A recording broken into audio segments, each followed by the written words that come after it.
Lebih bermanfaat mana sih, makan gratis atau sekolah gratis? Kita tidak disuruh untuk mana bermanfaat, memilih salah satu manfaat, sekolah gratis dan makan gratis. Kalau sekolah gratis kan lebih dulu kan ada kebijakan itu kan. Pak Prabowo ini sudah pro rakyat atau sudah masjid? Iya, memang nggak mudah karena menilai kerja pemerintahan itu sangat kompleks ya. Kalau kita tadi mengklasifikasikan bagaimana sektor keamanan, bagaimana sektor ekonomi, sosial, situasi politik, kesehatan, pendidikan, banyak sektor yang bisa dilakukan penilaian-penilaian secara detail. Dan itu mesti dibedah satu persatu. Kalau bicara kebijakan pemerintah, banyak sekali kebijakan pemerintah yang saat ini dikeluarkan untuk masyarakat. Salah satu yang menarik perhatian adalah soal makan bergizi gratis. Ada wacana membawa program MBG ini, Prof, itu akan ke pihak kampus. Pandangan Prof soal rencana kebijakan itu seperti apa? Jadi kebijakan makan bergizi gratis ini tujuannya baik. Karena setiap kebijakan pasti punya tujuan. Tujuannya kan itu mengurangi stunting ya, menjaga orang supaya jangan kelaparan, meningkatkan gizi, ya kan, ibu-ibu hamil supaya bayinya nanti lahir sehat, ya kan. Jadi tujuannya untuk bagaimana rakyat Indonesia, generasi mudanya itu mempunyai sumber gizi yang bagus sehingga melahirkan nanti manusia-manusia yang cerdas, ya kan. Nah, dari segi tujuan kebijakan bagus, tapi implementasi kebijakannya ini di lapangan mungkin itu yang mempunyai masalah-masalah dalam pelaksanaan kebijakan-kebijakan itu. Sehingga karena itu implementasi kebijakan ini sudah bersinggungan langsung kepada masyarakat, ya kan, penerima layanan. Nah, penerima layanan dengan pemberi layanan di situ biasa ada masalah. Ya, sehingga apakah dari segi kepuasan masyarakat yang dilayani belum terasa puas, ya, kemudian apakah sarana dan prasarananya sudah cukup, ya kan, kemudian apakah identifikasinya ataukah cara melayani masyarakat, mungkin cara melayani sekolah yang ada di Papua dengan ada melayani di Surabaya dan melayani di Sumatera mungkin berbeda mungkin, ya kan. Kalau pertanyaannya bagaimana, apakah kampus bisa terlibat? Semuanya sih bisa terlibat di situ, sepanjang organisasi itu benar-benar well managed ya. Organisasi pendidikan ini kan sifatnya memberikan pelayanan ke masyarakat. Nah, dalam konteks ini ya mungkin ada bagian-bagian di universitas ini yang cocok melaksanakan MBG ini. Kenapa? Di universitas itu kan ada beberapa komponen terlibat di dalamnya. Mungkin ada salah satu bagian-bagian memang yang pas untuk memberikan pelayanan kepada masyarakat kaitannya dengan MBG gitu.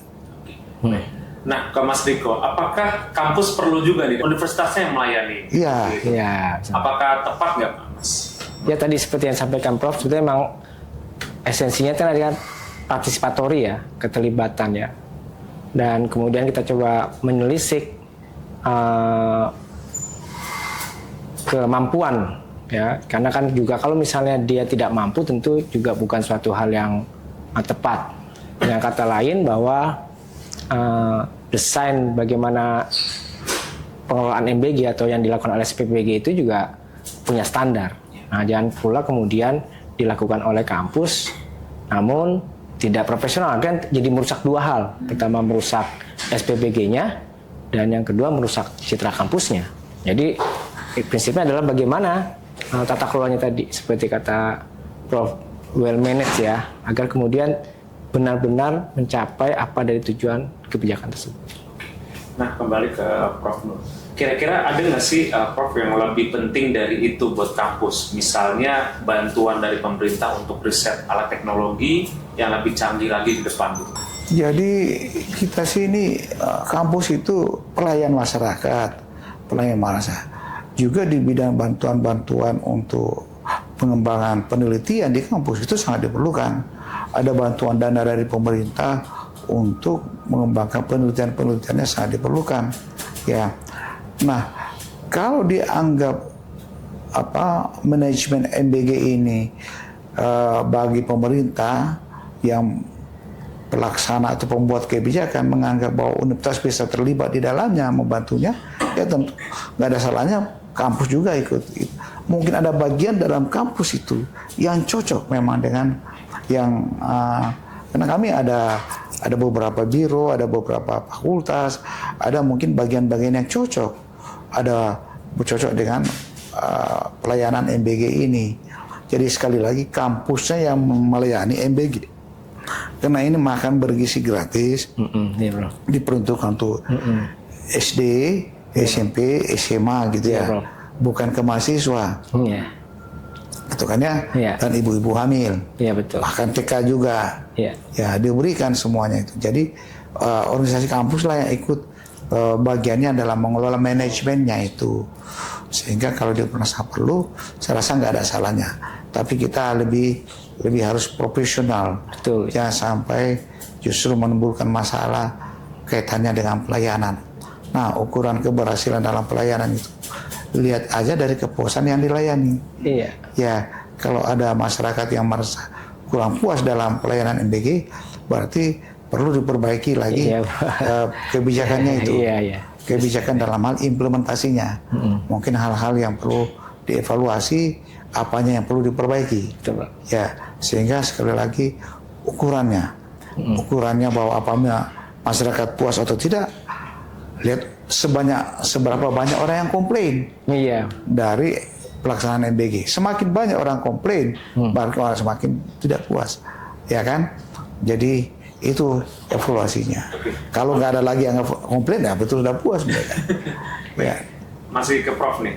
Sebenarnya masalah utama MBG sekarang tuh ada di mana, Prof? Pelaksananya, kebijakannya, atau bisa jadi dua-duanya nih yang menjadi persoalan MBG saat ini? Kalau saya sih kebijakannya tidak ada masalah. Karena ini diambil di negara-negara lain juga mengambil kebijakan. Kita kan mencerdaskan kehidupan bangsa. Ya kan?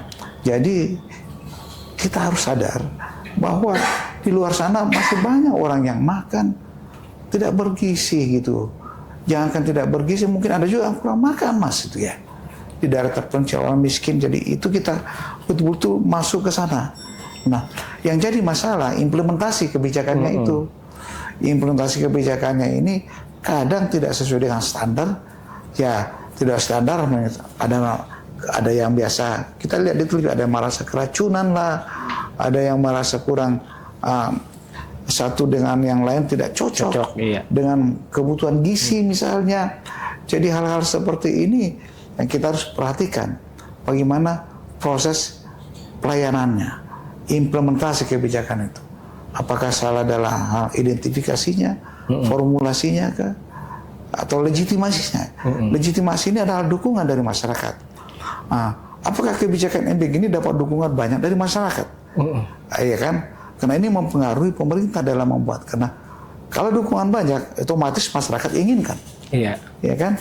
Nah, dukungan legalitasnya ada, setelah resmi, legal, baru implementasi. Setelah berjalan implementasi, dievaluasi. Ada hal kekurangan nggak? Ada masalah tentu dalam proses implementasinya. Itu menjadi identifikasi awal lagi dalam pelaksanaan MBGD. Jadi MBG ini harus belajar dari proses yang sudah berjalan dan memperbaiki dirinya sendiri dalam proses pelaksanaannya. Oke, baik. Nah, sekarang ke Mas Riko nih. Mas, ini kan pelaksanaan MBG ini kan baru mau 2 tahun ya, Mas.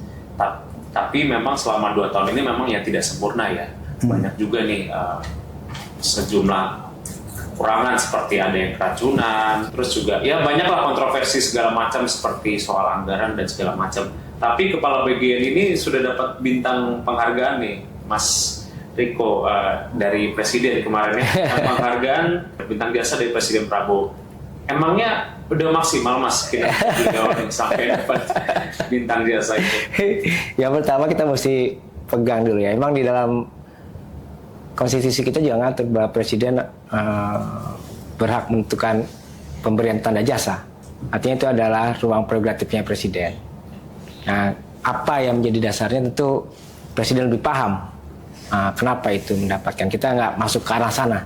Karena itu emang ruangnya presiden di konstitusi mengatur itu. Pada siapapun bisa.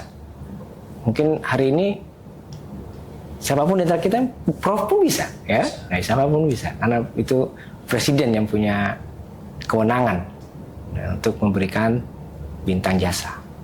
Tapi tadi saya nggak mau ke arah situ, cuman menarik kata Prof tadi bahwa perjalanannya bagaimana siklus kebijakan kata Prof tadi itu, dari proses identifikasi, formulasi, ada legitimasinya sampai kemudian implementasi dan evaluasi.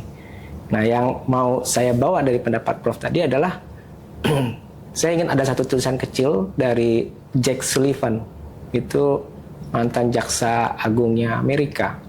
Dia nyatakan bahwa public policy is study imperfection. Jadi emang belajar kebijakan publik itu belajar tentang ketidaksempurnaan. Kenapa? Karena kita yang berkumpul, semua para perumus kebijakan juga kadang punya informasi yang tidak banyak. Kemudian juga punya hambatan terhadap dinamika yang begitu cepat. Hingga akhirnya seringkali terjadi hal-hal yang tidak sesuai harapan. Namun bukan berarti itu tidak perlu ambil keputusan, karena memang kepentingan publik. Nah, makanya itu ada tahap evaluasi untuk menutupi mana-mana yang tidak lengkap selama 2 tahun ini. Begitu. Jadi perjalanan apapun kebijakan pasti ada ruang kosong di mana itu ada celah berbagai ketimpangan. Disitulah makanya tim evaluator melakukan berbagai kriteria untuk kemudian memperbaharui semua itu. Nah, saya harap tentu setelah 2 tahun ini pengalaman yang sudah dilakukan selama MBG bisa jadi masukannya sangat berarti. Dan saya pikir itu juga banyak para praktisi dan akademisi yang meminta agar itu kan melakukan evaluasi yang lebih dalam. Nah, ke Prof Nur, sebagai Prof kan seorang pendidik akademisi ya. Nah, menurut pendapat Prof nih, lebih bermanfaat mana sih, makan gratis atau sekolah gratis? Kita tidak disuruh untuk mana bermanfaat, memilih salah satu manfaat, sekolah gratis dan makan gratis. Kalau sekolah gratis kan lebih dulu kan ada kebijakan itu kan. Jadi kebijakan sekolah gratis itu adalah beberapa presiden yang sebelumnya sudah menjalankan, namanya wajib belajar 9 tahun. Itu sekolah gratis, tidak bisa ada pembayaran. Mulai dari SD negeri ya, SD, SMP, wajib belajar 9 tahun. Itu gratis itu Mas ya. Ya, itu sudah duluan keluar kebijakannya. Ya, sekarang naik jadi 12 tahun sampai SMA. Ya, kalau di negara-negara lain pun sudah ada, mahasiswa pun tidak bayar lagi. Ya, kalau Anda mungkin sekolah di Jerman mungkin tidak ada lagi uang kuliah misalnya. Nah, sekarang ini di era Prabowo lama kan gratis baru muncul. Ya, di era Prabowo. Ya, tapi sekolah gratis sudah duluan. Ya, tapi kalau di mana-mana yang mau bermanfaat, sama-sama bermanfaatnya. Malahan jauh lebih duluan sekolah gratis. Ya, tapi kenyataan di lapangan kita harus lihat bahwa ternyata banyak anak-anak sekolah kita yang tidak makan pagi kalau baru berangkat sekolah. Ya kan? Tidak berangkat pagi, berangkat sekolah bagaimana? Tidak ngantuk di sekolah kalau dia tidak makan pagi. Ya kan? Makanya dia harus disuplai dengan gizi yang bagus supaya fisiknya bagus, otaknya bagus, kesehatannya baru menerima pelajaran. Begitu. Baik. Nah, kalau Mas Riko nih, di antara 2 pilihan, lebih bermanfaat mana? Masifkan bangun lapangan kerja atau MBG? Mas Riko. Konteksnya itu beda ya. Kalau ngelihat dari data statistik, ini kan kita sedang mengejar jumlah anak sekolah. Ya, kalau misalnya nanti angka lulusan sudah banyak, tentu jadi berbeda cerita. Seperti tadi kata Prof, kita itu nggak bisa membandingkan secara langsung ya, apple to apple. Kedua-duanya itu bisa dilakukan secara paralel, bersamaan. Mana penyediaan lapangan kerja, tentu ada usia-usia yang butuh lapangan pekerjaan. Tapi kalau mereka yang sekolah dasar kan juga masih ada. Jadinya itu bisa dilakukan secara bersamaan. Nah, ya kemudian yang kita harapkan adalah keduanya itu memberi dampak luas, real, ya, nyata. Dan kalau keduanya nyata kan juga akhirnya saling menguatkan. Jadi tidak bisa seperti tadi kita menyatakan mana makan dengan pendidikan dan kemudian makan dengan lapangan pekerjaan. Nah, sekarang kembali ke Prof. Nur nih. Ini kan sekarang guru honorer nih lagi apa ya? Lagi overthinking lah ya bahasa anak zaman sekarang, karena ada isu rencana penghapusan guru honorer mulai tahun 2027 nanti, Prof. Sementara saat ini pembangunan SPPG ini banyak terus ditambah nih, pemerintah bangun di mana-mana. Pandangannya seperti apa, Prof? SPPG itu kan dapur umum untuk makan besi gratis. Sementara guru honorer mau ditiadakan di tahun 2027. Jadi sekali lagi, kalau guru honorer ditiadakan dan langsung masuk guru yang permanen, jauh lebih bagus. Mungkin kata honorernya tidak perlu lagi, tapi dia jadi guru tetap. Iya kan? betul. Guru tetap, jadi tidak ada kata honorer lagi. Tetapi karena kita pasti kekurangan guru, apalagi daerah-daerah terpencil, Mas. Nah, ada orang mau ke sana ngajar, Mas. Ya, dari Papua, Ambon, gurunya ya akhirnya diambil siapa di situ. Malah yang ngajar kelas 1 mahasiswa mungkin murid kelas 6 mengajar, karena nggak ada guru gitu ya. Iya, karena nggak ada. Ya, ada guru nama begitu sampai di sana balik lagi dia karena nggak tahan tinggal di sana. Iya kan? Jadi kita perlu memberikan, makanya ada insentif guru yang di daerah terpencil. Ya, yang jelas kita kekurangan guru, apalagi daerah-daerah terpencil di sana. Jadi kalau kata honorer ditiadakan, saya setuju, tapi yang gurunya tadi dijadikan jadi guru permanen, jadi guru tetap. Tak boleh ada honorer lagi. Kalau honorer kan gajinya rendah dan ada ketidakpastian, tidak ada pensiun. Kalau dia tetap sudah ada kepastian. Kepastian jenjang kan ya. Kepastian. Dalam hidup ini perlu namanya certainty, kepastian. Jadi PNS itu gajinya sedikit, tapi ada kepastian setiap bulan terima gaji. Ya kan? Ada pengusaha memang gajinya apa, tapi pendapatannya banyak, tapi dalam kadang-kadang tidak ada. Iya kan? Itulah baiknya PNS itu sedikit tapi pasti. Ya, istilahnya itu certainty. Ya, jadi memang diperlukan dapur juga perlu dapur yang lebih profesional, lebih dekat kepada masyarakat yang dilayani. Ya, tetapi sekali lagi semua stakeholder ini bisa terkontrol dengan bagus.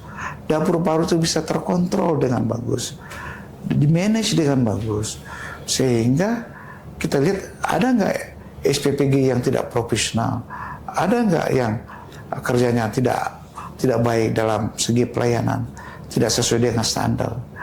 Hanya ini harus dibawa pengawasan oleh Badan Gizi Nasional ya, BGN ya, yang harus memantau dan melihat pelaksanaannya ini. Dan kalau kemampuan dia mengontrolnya rendah, akhirnya dia tidak bisa melihat mana yang baik, mana yang benar, mana yang jelek dan mana yang baik lah gitu ya.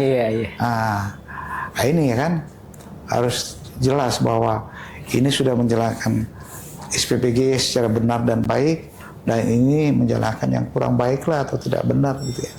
Dari pandangan Mas Riko, sejauh ini kebijakan BGN yang sudah bermanfaat dan sudah dinyatakan, sudah dirasakan masyarakat tuh apa sih? Mungkin kebijakan BGN selama ini yang bermanfaat apa nih, Bro? Iya kan memang BGN didesain memang untuk menjalankan program MBG kan, makanya di kaki tangannya kepanjangan dari program itu adalah bentuknya SPPG.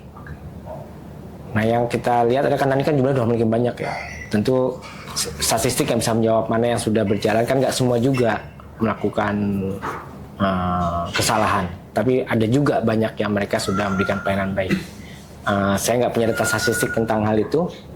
Jadi kita mesti melihat berapa jumlahnya yang sudah berhasil memberikan pelayanan yang optimal dan berapa yang masih kedodoran. Dan setelah makanya kemudian evaluasi itu diperlukan untuk melihat karakter-karakter tentang ketidakmampuan atau kegagalan tadi. Pemerintahan Presiden Prabowo selama 2 tahun ini gimana, Prof? Apa yang kira-kira harus dibenahi? Jadi kuncinya sih kalau pemerintah kan itu melayani masyarakat.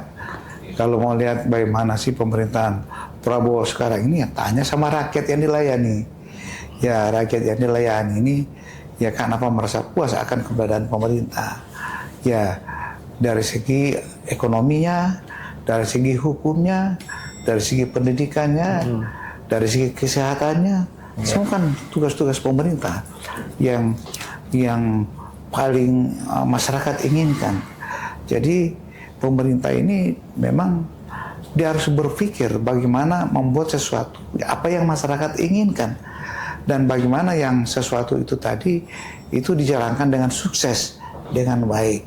Ya, sehingga kunci dari pemerintah itu adalah pelayan, bukan dia yang dilayani. Nah, dengan adanya saya lihat Prabowo itu akan khawatir, dia sangat khawatir akan kebocoran-kebocoran, ada korupsi-korupsi misalnya. Nah, ini kan yang dia ingin basmi. Pak Prabowo ini saya lihat komitmennya dalam memberantas korupsi sangat kuat. Nah, tetapi bagaimana pelaksanaan di lapangan ini yang perlu, ya kan? Orang-orang di lapangan ini menjalankan perintah tadi Pak Prabowo supaya jangan ada kebocoran, jangan ini, itu yang diperlukan. Sehingga benar-benar rakyat merasakan kehadiran pemerintah itu. Mas Riko, Yes. selama 2 tahun menjadi Prabowo, sudah pro-rakyat kah? Betul. Program Pak Prabowo ini sudah pro rakyat atau sudah mesti Iya, memang rakyat? nggak mudah karena menilai kerja pemerintahan itu sangat kompleks ya. Kalau kita tadi mengklasifikasikan bagaimana sektor keamanan, bagaimana sektor ekonomi, sosial, situasi politik, kesehatan, pendidikan, banyak sektor yang bisa dilakukan penilaian-penilaian secara detail. Dan itu mesti dibedah satu persatu. Saya nggak punya, belum pernah melakukan risetnya itu secara mendalam di 2 tahun terakhir. Ya sejauh ini kan kita bisa ngeliat ya kalau bagaimana kondisi daya beli masyarakat, apa yang bisa kita lihat. Dan yang demikian itu menggerakkan pemerintah dengan problematik yang besar ini memang tidak sekejap bisa melakukan banyak perubahan. Namun komitmen pemerintah saya pikir menjadi jalan dan ruang membangun komunikasi yang baik dengan masyarakatnya dan rakyatnya, itu menjadi satu titik temu kita bisa menuju Indonesia yang lebih baik. Di tengah tantangan global ini, Prof. Nur yakin apakah dengan kebijakan yang ada saat ini, Indonesia, terutama rakyat Indonesia, bisa tetap bertahan di tengah ketidakpastian global? Ketidakpastian global ini kan sekali lagi kita itu kuat bertahan dari dalam, ya. Jadi bagaimanapun ketidakpastian itu dari luar kan. Nah, intinya kan kita dari dalam. Sepanjang Indonesia ini dari segi pemerintahannya akur-akur saja, terutama dari segi elit politiknya. Elit politiknya itu akur, bersahabat, kemudian pemerintahannya juga solid diterima oleh rakyat, kepuasan rakyat juga semakin meningkat, ya kan? Itu bagaimanapun di luar gangguannya tidak akan mempengaruhi apa yang ada di dalam. Iya. Karena daya tahannya itu. Nah, sama dengan tubuh kita. Kalau daya tahan tubuh kita kuat, penyakit dari luar itu nggak bisa mampan masuk nembus kita, ya kan? Sama dengan negara kita ini, ya kan? Negara kita ini kan kayak makhluk hidup juga, ya kan? Bersinergi dengan organisasi. Dia hidup karena ada interaksi dengan yang lain kan. Nah, kalau di dalamnya kita ini sehat, interaksinya kuat, dan proses pemerintahannya berjalan dengan bagus, terutama dari segi rakyatnya. Ada masyarakat yang keadilan ada di situ, kemakmuran ada di situ, kesentasaan di situ. Ingat Mas, kalau manusia itu nggak punya pekerjaan, dia merasa terbuang. Iya. Dan kalau dia merasa terbuang, jalan keluarnya apa? Kriminal. Iya. Dia narkoba lah, obat-obatan dia, mencuri, dan akan menjadi kerusuhan sosial. Kerusuhan sosial itu adalah perang saudara, ya, karena kemiskinan, karena kelaparan. Dia tidak harganya, sebagai manusia karena nggak punya pekerjaan, nggak menghargai, ya kan? Kalau yang lain nggak punya apa-apa, tapi manusia yang nggak punya pekerjaan sama sekali tidak punya harga lagi. Kalau binatang memang masih bisa dipotong dimakan. Ya kan? Kalau manusia apa maksudnya gitu? Ya kan, lalu berbahaya. berbahaya, akan menimbulkan kerusuhan-kerusuhan yang akan menghancurkan negara itu sendiri. Jadi jangan takut dari luar, takutlah dari dalam. Iya, Pak. Iya kan? Gitu. Iya. Baik, Betul. Mas Riko mungkin apa nih pesan-pesannya untuk pemerintah? Ya, seperti tadi Prof bilang, memang soliditas itu penting untuk menjaga internal. Saya mungkin sedikit melengkapinya. Ya, saya rasa dengan karakter bangsa kita yang religius, juga satu kekuatan tersendiri untuk bisa bertahan di tengah dinamika global.